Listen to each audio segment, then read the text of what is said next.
Rain streaked the glass walls of the boardroom, the sky outside a bruised gray that pressed down on the city. Inside, under the cold hum of fluorescent light, Maya Jordan stood frozen, her palms still flat on the mahogany table. Around her, 10 men in suits refused to meet her eyes. "Effective immediately," said Richard Cole, the company's founder, his tone clipped and falsely calm. "The board has decided to terminate your contract." "It's a cultural misalignment." Cultural.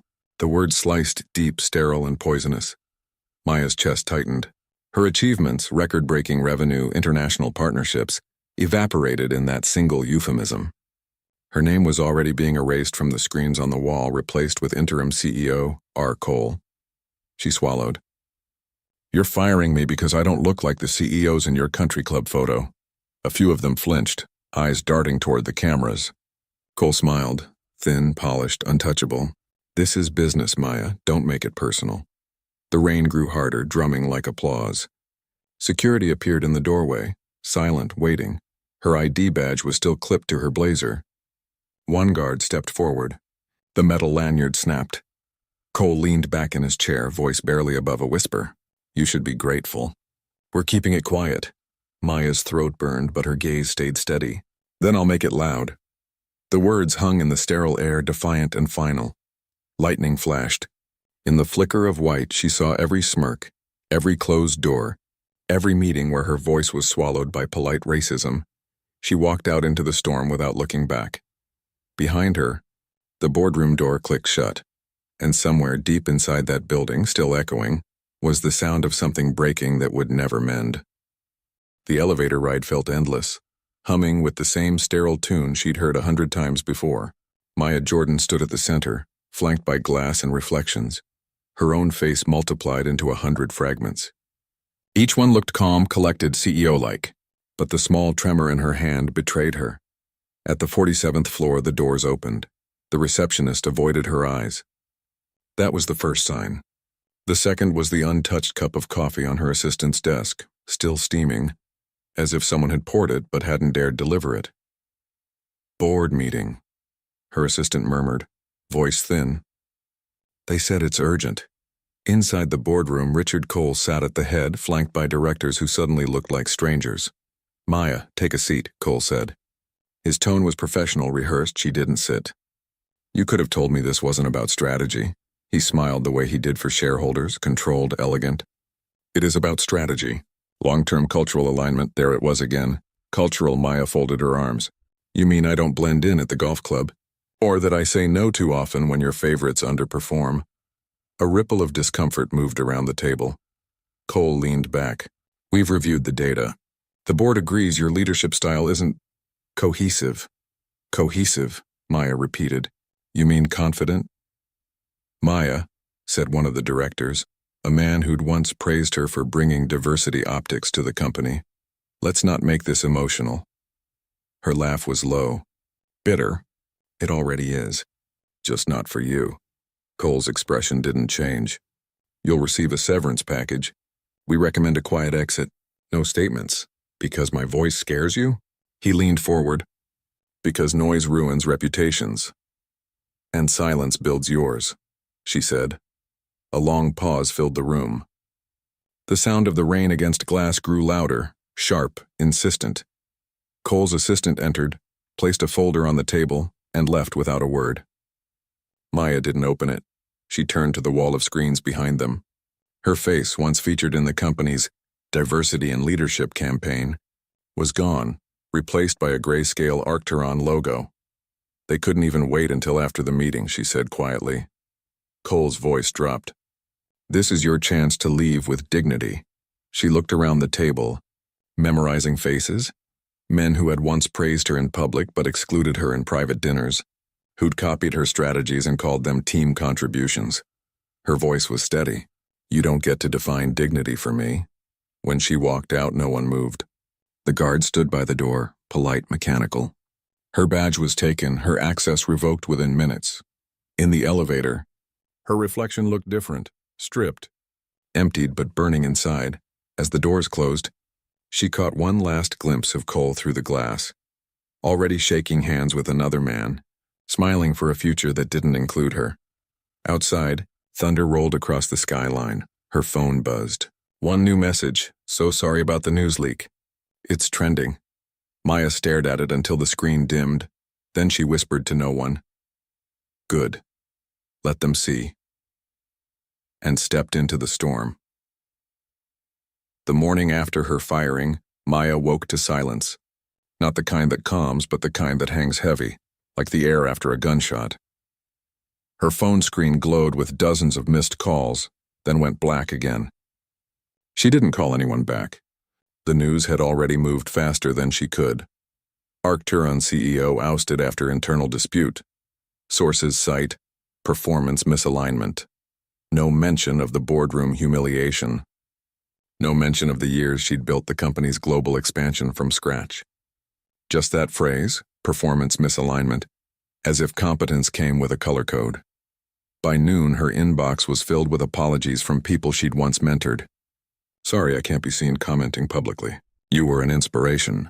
Wish things had gone differently. None of them called.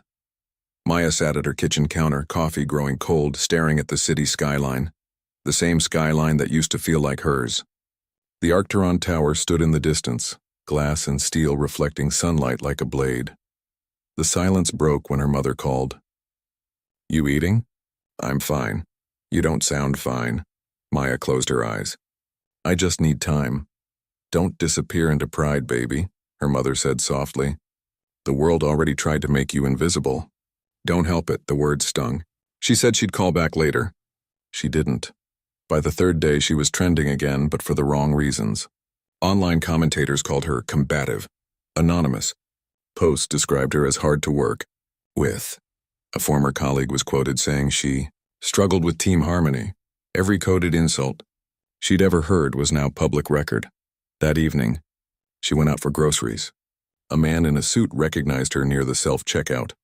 Hey, you're that CEO, right? The one they fired? Her nod was brief. He smirked. Guess they finally got tired of the diversity hire experiment. The words hit harder than she expected. Not because they were new, but because they were so casual. Spoken like a weather update. She left the basket where it was and walked out. Back home, the apartment felt too large. The framed awards on the walls mocked her. Business Innovator of the Year, Global Leadership Award. Top 40 under 40. Each plaque gleamed with the past tense of her success. Her laptop pinged. A news anchor's voice echoed from a live stream. Arcturon's leadership shakeup continues to ripple through the corporate world. Sources confirm internal restructuring after the departure of its first black female CEO. They spoke about her like she was gone, like she'd died. She turned the laptop off and sat in the dark. Then came the email from Human Resources.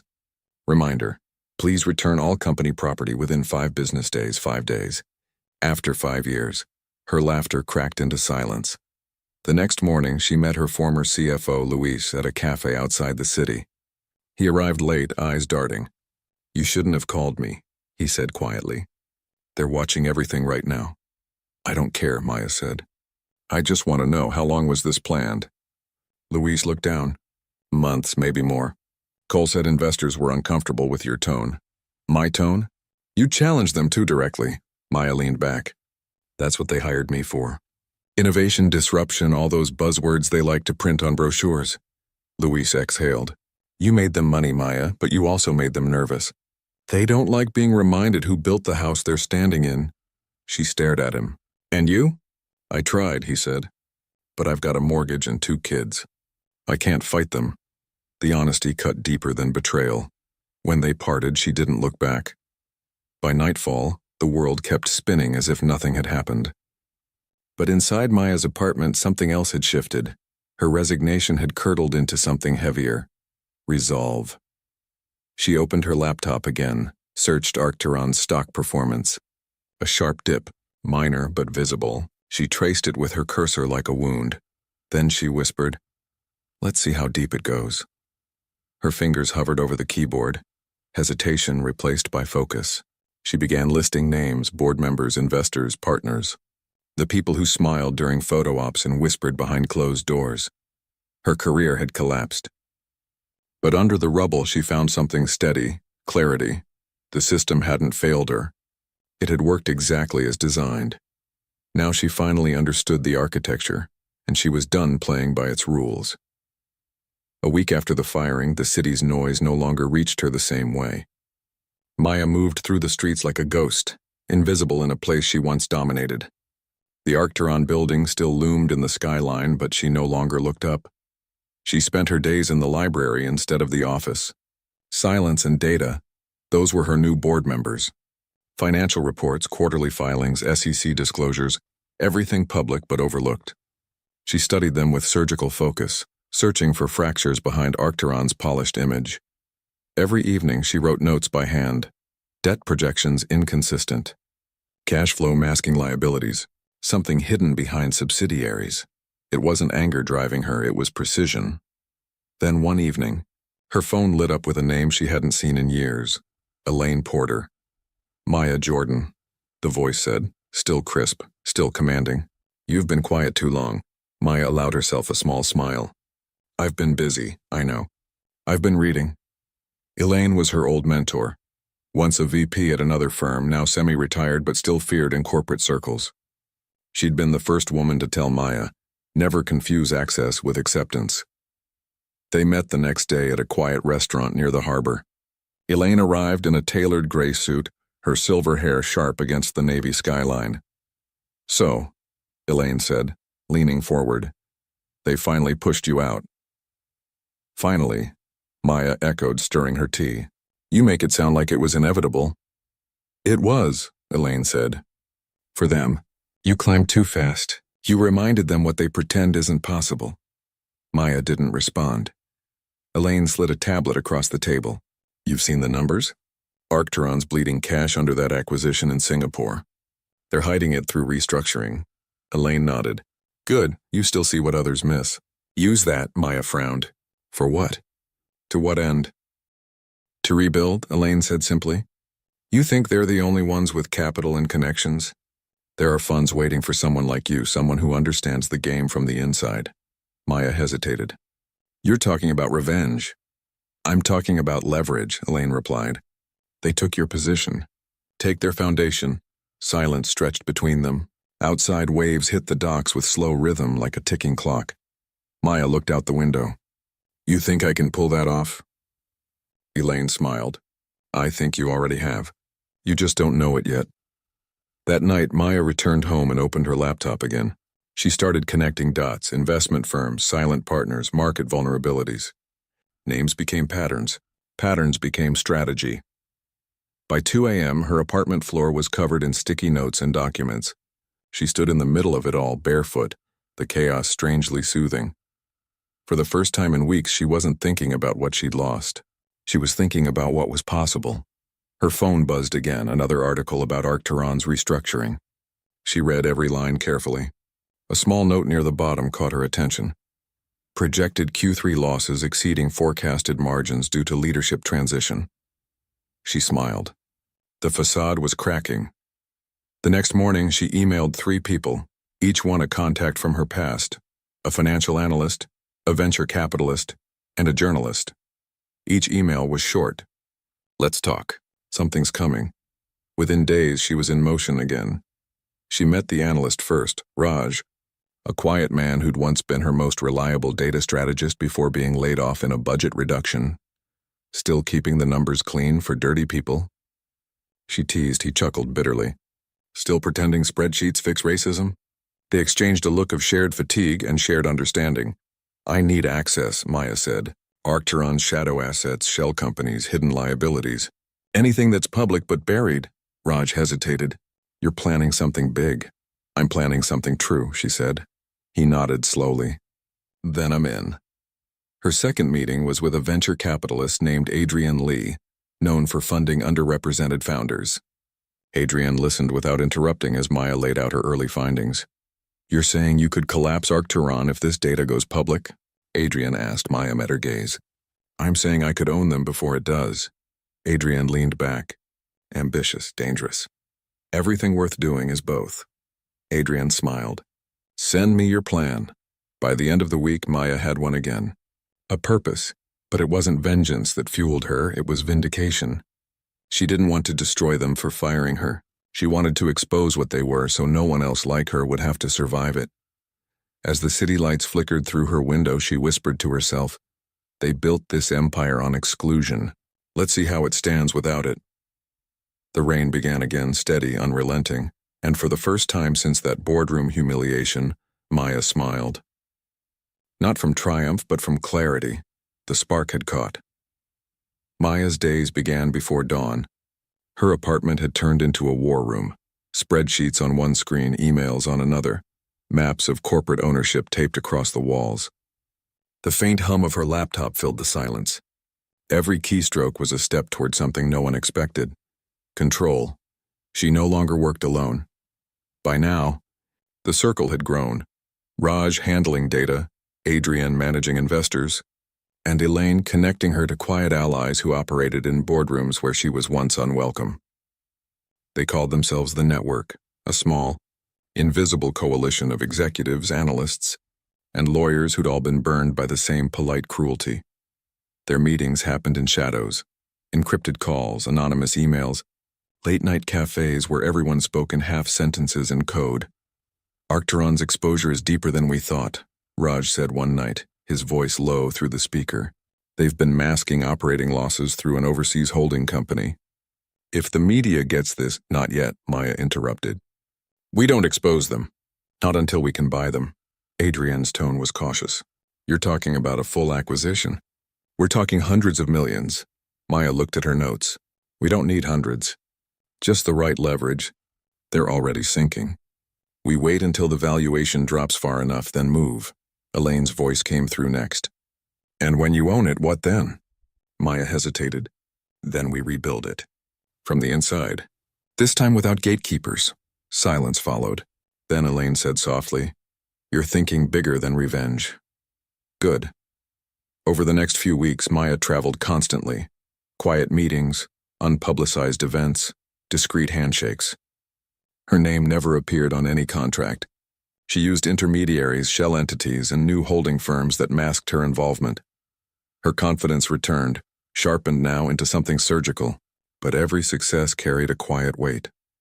In one meeting with a black female attorney named Simone, Maya reviewed a proposal for investment. Simone scanned the document.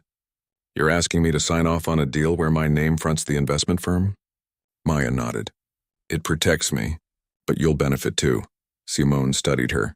"You sure you're not becoming what you fought against?" Maya didn't flinch. "I'm becoming what they never expected. That's survival." Simone's silence stretched, then she signed. Outside, the city lights glimmered like data points, each one another calculation in her growing empire. But the work took its toll. Late nights blurred into early mornings. She ate from takeout boxes, slept 4 hours a night, and checked Arcturon's market value like a pulse. One evening, Adrian called. "You need to rest. You're not a machine." "I'll rest when they can't buy another board seat with my silence," Maya said flatly. Adrian exhaled. "You're starting to sound like them." The comment lingered after the call ended. She stood by her window, the city below humming with indifference. Power, she realized, was a language, and she was finally fluent, but it came with a dialect of isolation. A week later, she attended a private networking event under an alias.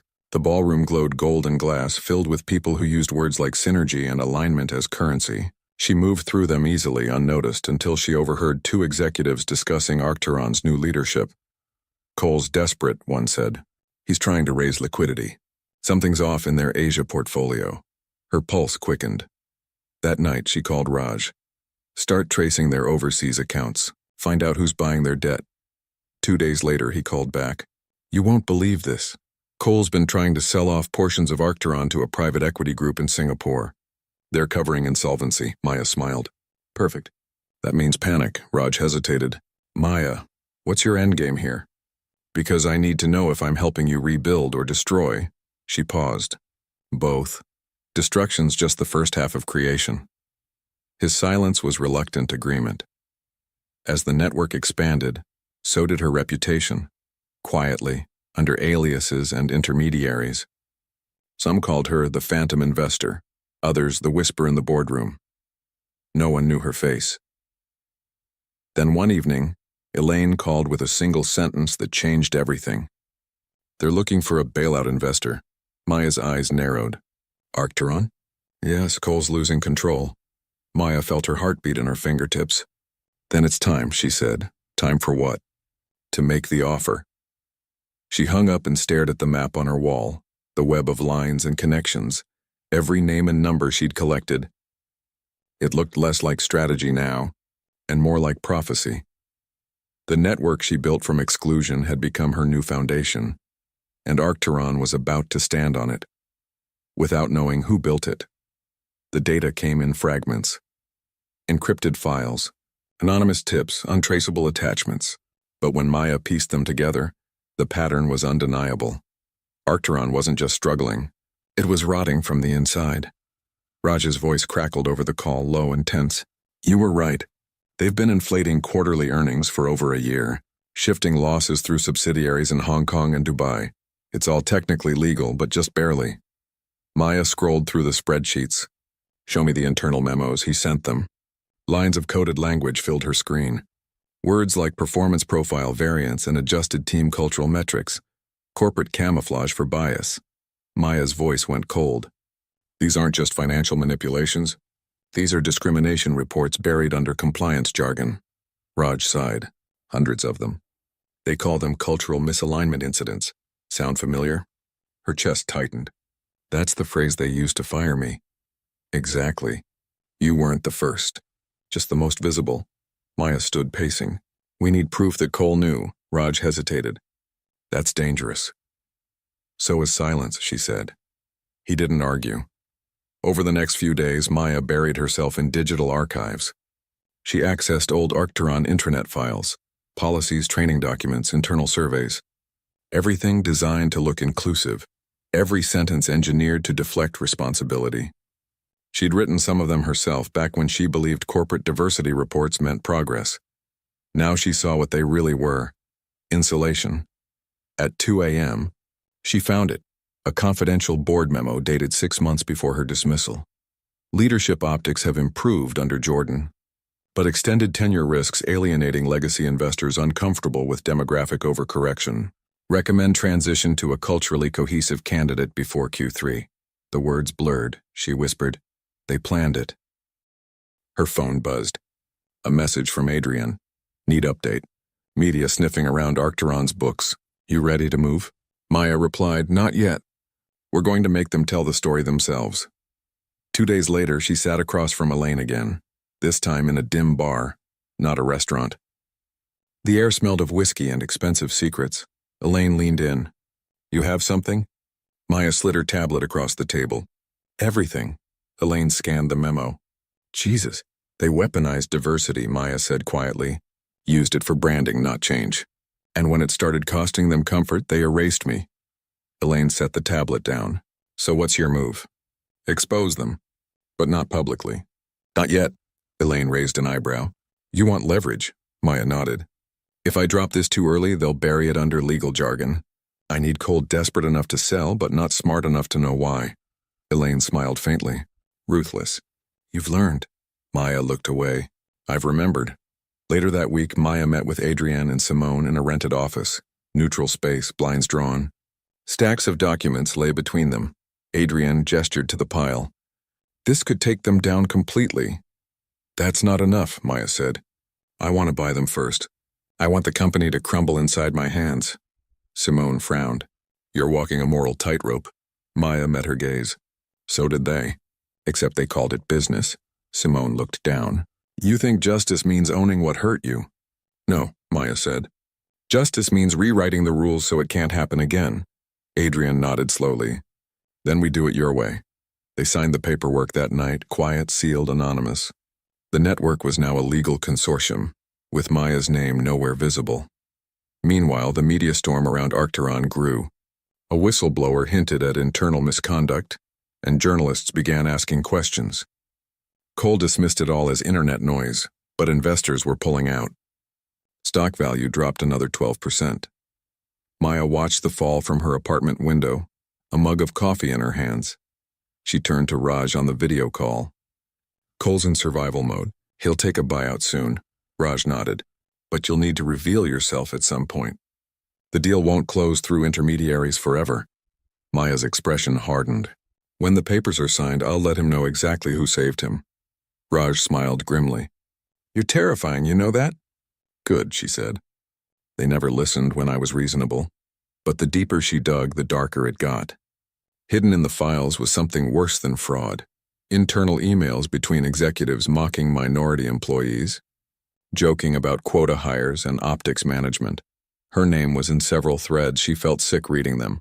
Her phone rang. Elaine again. Don't let it consume you, Elaine warned.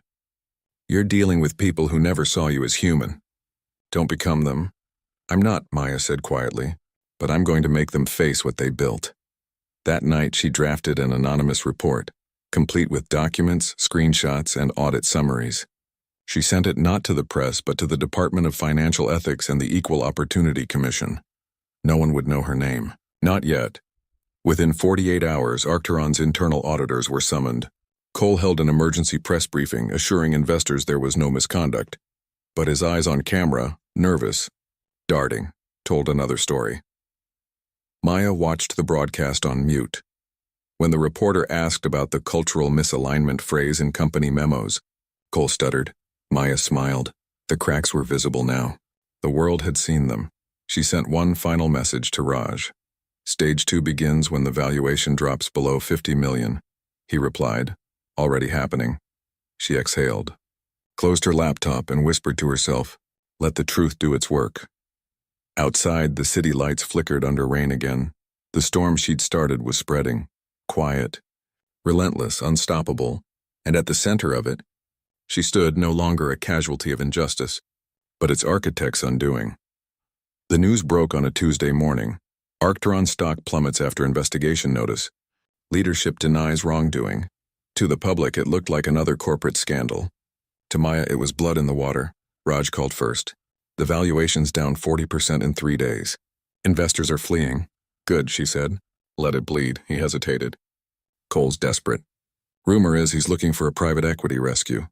Perfect, Maya replied. We'll be the rescue. That afternoon, she met Adrian and Elaine in a quiet penthouse office overlooking the bay. The blinds were drawn, the table clean except for one folder. The offer draft, Adrian tapped the folder. It's risky. Once the deal moves, you'll have to reveal yourself. He'll know. I want him to, Maya said. Elaine studied her. Make sure this isn't personal. It stopped being personal the day they used me as a prop, Maya said. This is structural, Adrian nodded. Then let's move. She opened the folder. Inside was the acquisition proposal, $47 million for controlling shares of Arcturon, offered through Horizon Equity, one of Maya's hidden subsidiaries. It was clean, anonymous, irresistible to a man drowning in debt. Maya signed the authorization line. Send it. 3 days later, Arcturon's boardroom was chaos. Richard Cole stood at the head of the table, sleeves rolled up, voice hoarse. We take this deal, we survive. We refuse, we collapse. One director protested. But we don't know who's behind Horizon Equity. It's a ghost firm, Cole slammed the table. I don't care if it's a ghost. We need liquidity now. Someone else muttered. This wouldn't be happening if we hadn't pushed Jordan out. Cole shot him a look that ended the conversation. By evening, the vote was unanimous. Arcturon would sell. When the final documents reached Maya's inbox, she felt a flicker of something she hadn't in months. Anticipation mixed with quiet dread.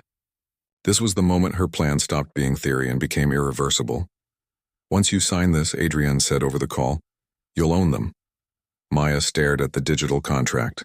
Then let's finish it. Her finger hovered for a second, then pressed confirm at a small window popped up. Transaction completed. Just like that. Arcturon, the company that fired her for being culturally misaligned, was now hers. She didn't celebrate. She poured herself a drink, stared out the window at the city skyline, and let the silence settle around her. When the phone rang, she almost didn't answer. The caller ID read R. Cole. Her hand tightened on the glass. She answered. Maya, Cole said, his voice tight but polite. Or should I say Ms. Jordan again? I assume congratulations are in order. You sound surprised, she said evenly. Oh, I'm impressed, he replied. Hiding behind shell firms, buying out your old company. It's poetic. You built your career on euphemisms, she said. I just learned to use them better. He chuckled softly. You've made your point. What do you want, really? The truth, she said. And accountability. Then you'll be disappointed. The world doesn't run on accountability, Maya. It runs on optics. You of all people should know that. She let silence hang for a beat. Then let's talk optics. Tomorrow morning, we're announcing new leadership. You can resign quietly, or I can hold a press conference about the internal discrimination memos under your watch. Cole's tone dropped. You wouldn't dare. Watch me. She hung up. The next morning, the news hit every outlet. Arcturon acquired by Horizon Equity Group. Richard Cole steps down immediately. New ownership promises structural reform and transparency. Social media exploded. Former employees came forward. Old stories resurfaced. The narrative shifted overnight, from disgraced ex-CEO to visionary investor returns to reclaim legacy. Maya watched it unfold. From her office, the same office she'd been escorted out of months before, the door opened. Elaine entered carrying 2 coffees. Feels different, doesn't it? Maya smiled faintly. It feels necessary. Elaine handed her a cup. You won, Maya. Maya looked out the window. No, I corrected the record. Later that afternoon, Cole arrived unannounced. His tailored suit was immaculate, but his eyes betrayed exhaustion. He stopped in front of her desk. You could have called me in. You didn't need to humiliate me. Maya gestured toward the empty chair. You humiliated yourself, he sat. You think you're any better than the rest of us? You used manipulation, secrecy, lies, same as everyone here. She met his gaze. The difference is I had to. You got to. He said nothing. Do you remember? She continued. How you told me not to make it personal. You said it was just business. Cole's jaw tightened. It was business. So is this, she said. She slid a folder across the desk. Your severance agreement, sign it. It includes a non-disparagement clause and a formal apology to the employees affected by your leadership. He flipped through it, scoffed. You want me to grovel? No, I want you to tell the truth for once. He hesitated. Then slowly he signed. When he stood, he said quietly, You'll learn soon enough. Power doesn't cleanse. It corrodes. Maya looked up. Maybe, but I'll burn slower than you did. He left without another word. As the door closed, Maya exhaled. The office smelled the same. Polished wood, faint coffee, cold ambition. But everything else had changed. Raj's message appeared on her phone. You did it, she typed back. We did it. Then she turned off her phone, sat back and let the silence return. For the first time, it didn't feel empty, it felt earned. Still, she knew what Elaine would say if she were here. Winning is the easy part. Living with what you had to become, that's the test. Maya leaned back in her chair and whispered. Then the test begins. Outside, the rain started again, tapping against the glass like a quiet applause. By dawn, the building felt haunted. Reporters camped outside the glass facade, waiting for a glimpse of the woman who'd just rewritten the company's history. Inside, Maya walked through the corridors with deliberate calm. Every step echoed against marble. Employees watched from cubicles, their murmurs soft but charged. Curiosity, fear, awe. Morning, Ms. Jordan, one intern said nervously. Maya nodded. Morning. She entered the executive conference room. A dozen senior managers waited, all of them men except for 2. The same table, the same city view. But this time she sat at the head. Let's begin, she said. The meeting started like any other. Quarterly losses, pending audits, legal risks. But the tone was different. Measured, defensive, fragile. Maya let them speak, taking notes in silence. When the finance head finished, she said quietly, You've all seen the headlines. Arcturon's reputation is under scrutiny, not because of numbers, but because of culture. Someone muttered, That's PR spin. It'll fade. Her eyes lifted. It won't fade. Not this time. The room went still. She continued. For years, this company profited from exclusion, from coded policies dressed as merit. That ends today. Every department will undergo audit and reform. Diversity is not a slogan, it's structural redesign. A senior VP shifted uncomfortably. You'll lose investors if you push this too hard. Maya leaned forward. Then we'll lose the wrong investors. No one spoke after that.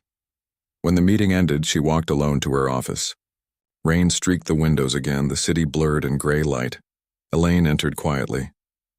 "You're making history," she said. Maya shook her head. "No, I'm making repairs." Elaine studied her. "You know the press wants a statement. Personal one. They want your face, your story." "Let them wait," Maya said. "This isn't about a comeback narrative." Elaine sighed. "You'll need to speak eventually. Control the frame before they write it for you." Maya turned toward the window. "Then I'll speak once on my terms." That afternoon, she walked into the company auditorium. Cameras lined the back wall, lights harsh and sterile. Hundreds of employees filled the seats, their whispers ebbing as she approached the podium. She didn't use notes. "When I first walked into this building," she began, "I believed in the promise of merit. I believed that if I worked twice as hard, I'd be treated half as fairly. I was wrong." The room was silent. I was fired under the language of professionalism, but the truth was simpler. I was punished for being visible, for making people uncomfortable just by existing where I wasn't expected to. A few heads bowed. Others looked away. I came back today not for revenge, but for repair. Every institution that fails to see its bias eventually collapses under it. We either rebuild or repeat. Her voice steadied. "We're choosing to rebuild." She stepped back. No applause, just the hum of tension, the collective breath of a company forced to look at itself. Later, in her office, Adrienne called. "That speech is everywhere," she said. Clipped, quoted, trending. "You're being hailed as a corporate revolutionary." Maya closed her laptop. "Revolutions don't start in boardrooms." "Maybe not," Adrienne said. "But they can end there." Maya didn't answer. That evening, Cole appeared in the lobby. Security called ahead, unsure what to do. Maya told them to let him up. He entered her office wearing a raincoat, eyes hollow. He looked smaller now, the armor gone. "You got what you wanted," he said. "No," she replied. "I got what was mine." He looked at the city skyline. "You think any of this changes the system?" "There'll be another Cole, another board, another firing." "I know," she said. "But there'll also be another, Maya." He gave a humorless laugh. "You really believe that?" "Yes," she said. "That's why you lost." Cole nodded slowly. "Maybe I did. But you'll find out soon enough. Power doesn't care who holds it. It corrupts everyone the same." He turned to leave. Maya's voice stopped him. "You're wrong." He paused at the door. "Power doesn't corrupt," she said. "Fear does." He didn't look back.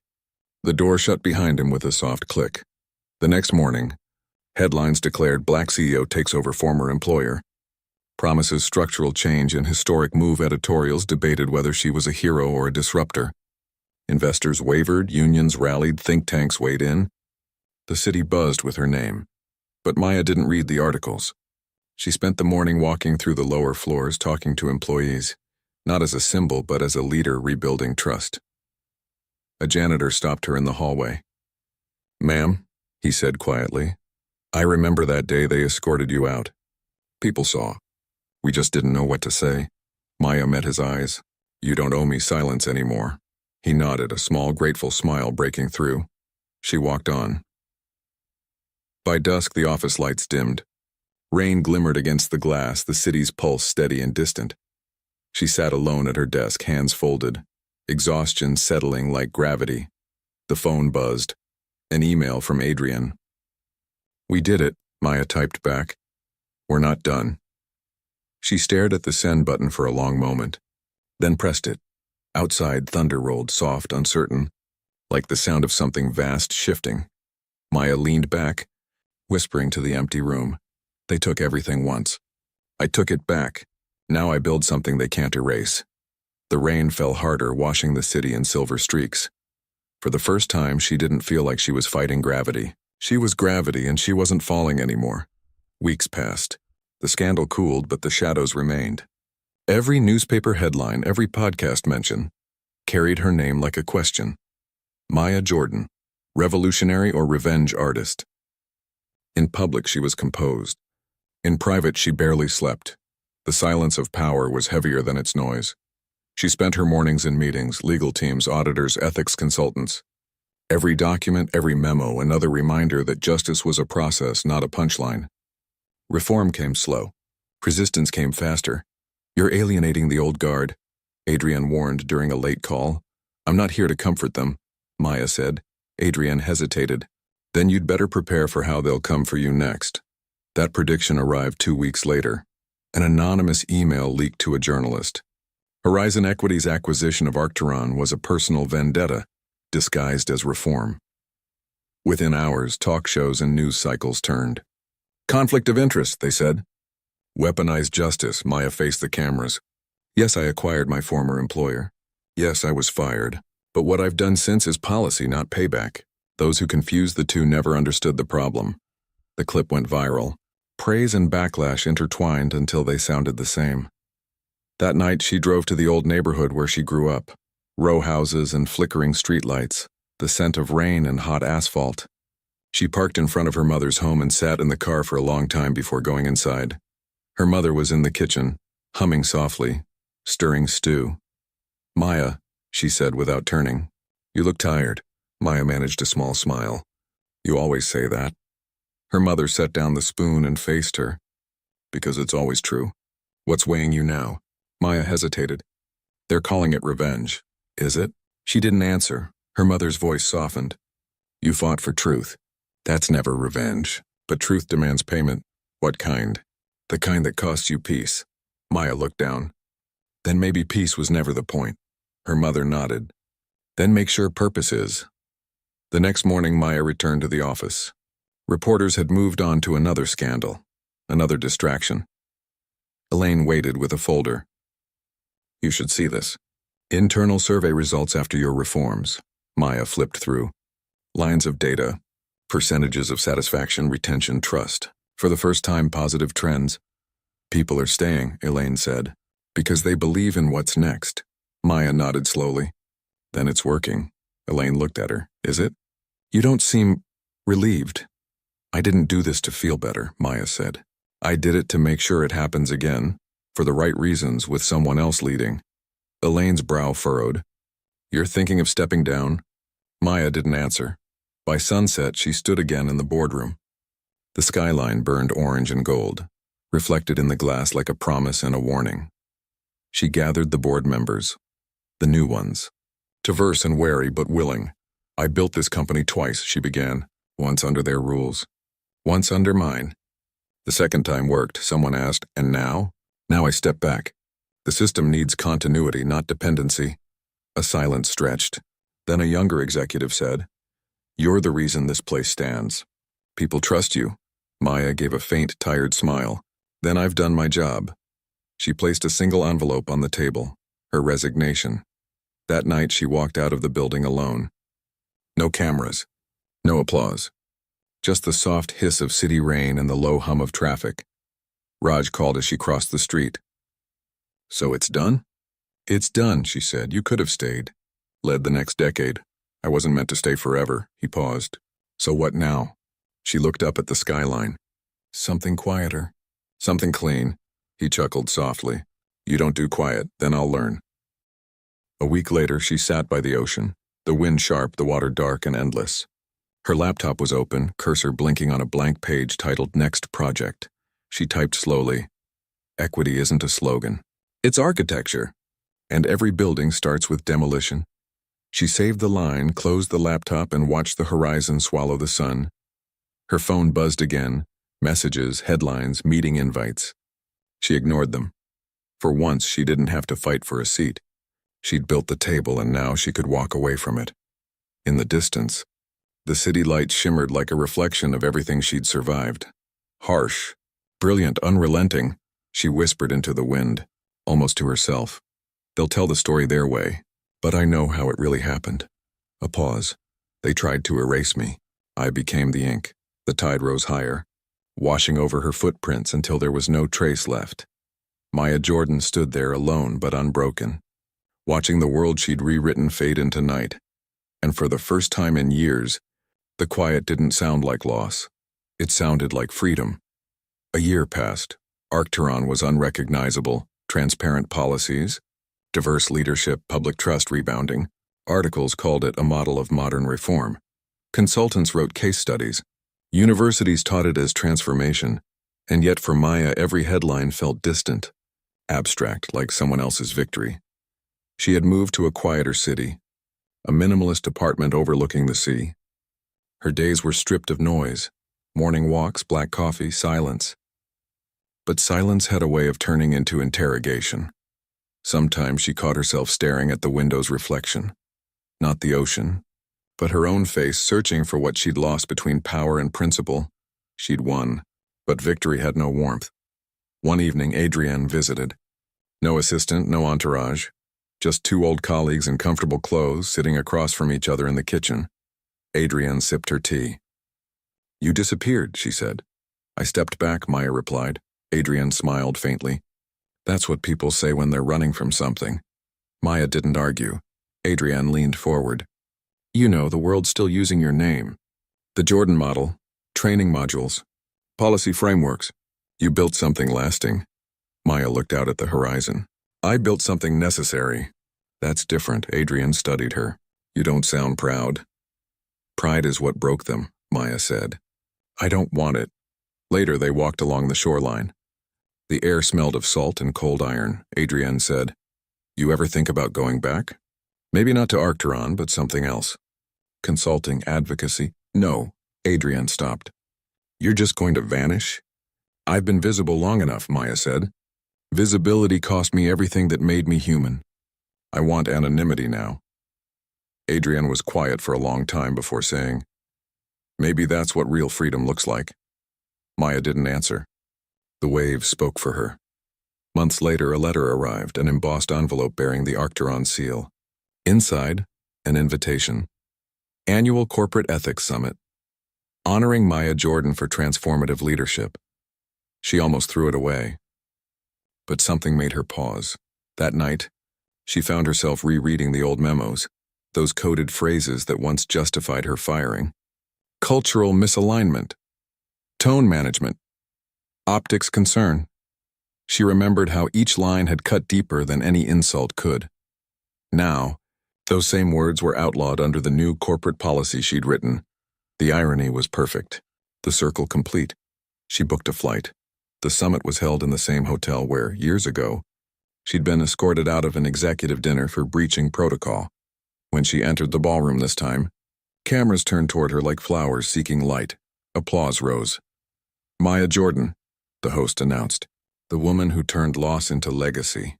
She walked to the stage. Every flashbulb was a reminder of what she'd survived and what she'd sacrificed. She took the microphone. "I wasn't supposed to be here," she said. "Not then, not now. But history has a strange memory. It forgets shame faster than pain." The crowd quieted. "I didn't set out to build reform. I set out to survive a system that was designed to erase people like me. I just refused to disappear." A pause. "They called me angry. They called me emotional. They called me unfit. And yet here you are, honoring me for all three." Laughter rippled, soft, uneasy.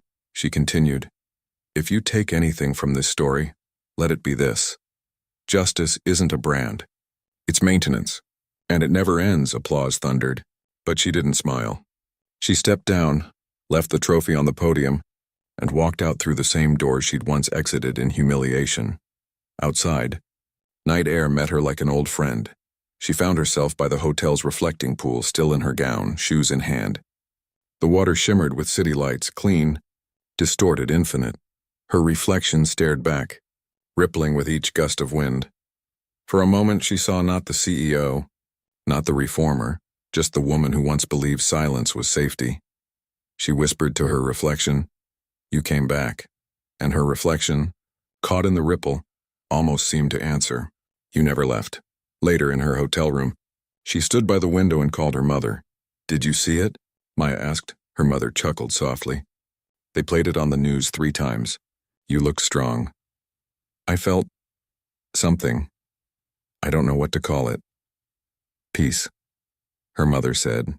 "It sounds like peace." Maya looked at her own hand, steady for once.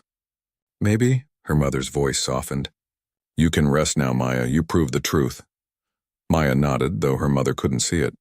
"Rest sounds strange. Then call it beginning," her mother said. At dawn, Maya left the hotel and walked through the empty streets. The city hummed with the slow rhythm of renewal. She passed a bus stop poster, her face captioned, "The future is equitable." She stopped, stared, then laughed quietly to herself. "No," she murmured. "The future is just awake." She walked on, disappearing into the city's first light. The camera of the world might still follow her, but she was no longer performing. The system that once defined her had become her mirror, reflecting not her wounds, but her endurance, and in that reflection, she finally saw something simple and whole: herself. 2 years later, the world had moved on. New scandals, new heroes, new headlines. Arcturon thrived quietly under new leadership. Steady growth, clean audits, transparent governance. The Jordan reforms were now part of corporate law in 3 states. Her name appeared in textbooks, ethics courses, and annual reports she no longer read. Maya Jordan had become a principal, not a person. She lived in a coastal town now, no boardrooms, no cameras. Her neighbors knew her as Ms. Jordan, the writer. She taught part-time at a local college, lecturing on systems, truth, and recovery. The students didn't always recognize her at first. Some did and hesitated to ask. She preferred it that way. The first lecture of the new semester began in a modest classroom with sunlight spilling across the desks.